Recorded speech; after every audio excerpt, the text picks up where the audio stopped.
For many, the appearance of mince pies on our supermarket shelves signals the start of the festive season. Each Christmas, we eat nearly 800 million of them in the UK. But how do the mince pie makers satisfy such demand for the seasonal staple? Mark Richmond, former innovation chef at Asda, shows us how. We're here today at Premier Foods, which is our mince pie factory. It's a huge operation. The machines run 24/7, baking over 2 million pies a day. We're seeing the pies go through that hot oven, coming off, tasting them lovely and warm, they're tasting fantastic, and then they're going through the packing process. An innovative pressing machine ensures top quality pies, and it was inspired by someone special. My grandma always taught me that when you're making any sort of fruit pie or mince pie, you have to press the lid really well to push out all that air. So that's what we needed to mimic. So it's really important that they've developed a unique process for us, and it's all about the lid press. There was quite a big gap between that lid press, and what we've done is minimise that gap, and that actually helps by pushing the lid on, the pastry lid onto the pie really well. So this process takes about half an hour in total, and can you believe it, 720 pies a minute. I'll say that again, 720 pies a minute, that's fantastic. And then they come off the packing line and straight to our stalls. How fresh is that? Precision engineered mince pies at a rate of 720 a minute, with a little help from Grandma. Bakers across the world are coming up with new and lavish ways to push the limits on ever more decadent Christmas treats. Out with the currants and nutmeg, and in with vintage liqueurs, diamonds, and 24-karat gold. And who better to tell us about the world's poshest Christmas cakes and bakes than former royal butler to Prince Charles, Grant Harold, who has been the recipient of a number of regal cakes in his time. There is a piece of the Duke and Duchess of Cambridge's wedding cake. So you get them in these nice little boxes. You get a little card with it, and it says, with best wishes from the Royal Highnesses, the Prince of Wales and the Duchess of Cornwall in celebration of the marriage of the Royal Highnesses, the Duke and Duchess of Cambridge. Like the rest of us, the royals love their Christmas cakes and bakes, and mince pies are no exception. I've been lucky enough as a butler to be invited as a guest to quite a few different royal events at Christmas. And mince pies would obviously be an important part of what would be offered. Most supermarkets sell a box of 6 for less than a £5, but in 2012, a culinary director was to make the most expensive mince pie ever. Chef Ben Tish reinvented the traditional mince pie, and as well as having the traditional ingredients, he decided to add adventurous ingredients. So in there you've got things like foie gras, white truffle, goji berries, manuka honey. And to top it off, it's decorated with 24-karat gold leaf and served with a rare cognac. Because every mince pie should have gold leaf, shouldn't it? You'll need a cognac after seeing the hefty price tag. For a little box of 6 of these fabulous mince pies, you're looking at a steal of £21,000. The mince pies were created specially for the Taste of London festival, but the question is, would they get the royal seal of approval?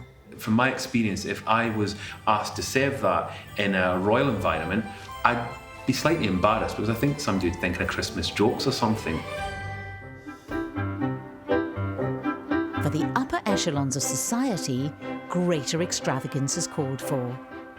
Butler Grant Harold spent 7 years as part of the royal household, so has tasted cakes and bakes that are literally fit for a queen or future king.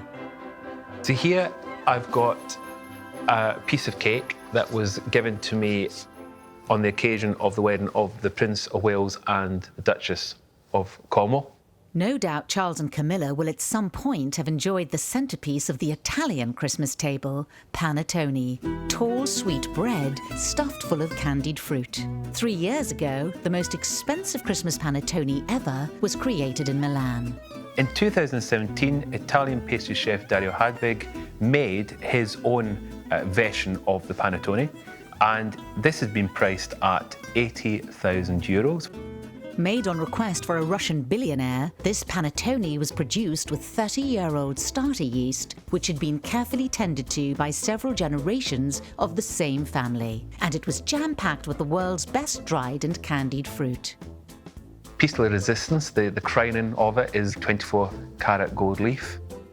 And it's got diamonds around the sides. The question is, how would this outrageously ostentatious Christmas treat go down at the traditional royal festive gathering at Sandringham? I think if something like that was served to the Queen or a member of the royal family, they'd be very polite, but I think deep down there'd be a lot of questions. What is it? Is it just come over from the Tower of London? I don't think I'd ever see it across the threshold of a royal residence. It's just too much. So gold-plated panettone might not get the royal seal of approval, but what about good old Christmas pud? There is a Christmas pudding that was created by a pastry chef at the Savoy Hotel, and the price that goes with this is £23,500. The decadent dessert boasts a number of ingredients fit for a royal banquet. So the pudding's soaked in not just any cognac, but it's actually a Durek cognac from 1810. It also has a gold coin, a Henry VI Sol d'Or gold coin. Can you imagine the fight when people discover there's actually gold in their puddings? I've got to ask myself, is this something that the royals would enjoy having served? And is it something that they would even consider? And I think it's safe to say no, because it's just too much. Really? Is there not one royal who might indulge? I'd be willing to bet you it's something that Prince Philip would possibly enjoy, because he's kind of that kind of old school. I think if he knew that this was getting made, he'd probably rescue the cognac before he even got into the pudding. Over the years, Christmas adverts have become more and more creative and glamorous. A trend for home baking inspired the Sainsbury's advert almost 30 years ago. Take 1 packet of phyllo pastry from Sainsbury's. Cut the pastry sheets into squares. Then place 3 squares on top of each other to make a 12-pointed star. Now put a generous tablespoon of Sainsbury's mincemeat in the centre of the pastry. It's a very safe advert. It takes you through the process of making these mince pies with the phyllo pastry and making you feel like you can do it. It's so easy, you can do it, and you can have a delicious Christmas. Then grate on some orange peel. And our food historian Neil Buttery agrees. It's nice because all these kind of traditional things were coming back. People had lost their way in the kitchens a little bit, but baking and traditional British cooking was just kind of coming back into fashion. This Sainsbury's advert had quite a lot to do with getting people back in the kitchens again. Cook in a moderate oven for 15 minutes until golden. Sainsbury's were also employing a classic Christmas advertising tactic, the celebrity endorsement, with actor and famous food lover, the late Robert Morley. Dust with icing sugar and serve hot or cold. Personally, I can't resist a little Sainsbury's ice cream too. Well, I mean, it is Christmas. We've got Robert Morley at the end here, famous raconteur, actor, gastronaut. The whole reason that they've got him in there is so that people make the connection between the Sainsbury's products and good food, because he represents good food, basically. And I love his cheekiness of, I would want to eat mine with ice cream. I think I agree with him. The campaign was so successful, the advert had to be pulled from the air, as supply of the ingredients couldn't keep up with the demand. Another advert that had mince pies flying off the shelves was this Mr. Kipling one from 1984. Christmas Eve, wrote Mr. Kipling, season of goodwill and exceedingly delectable mince pies. Crisp and light as always, generously sugared and each packed full of succulent mincemeat.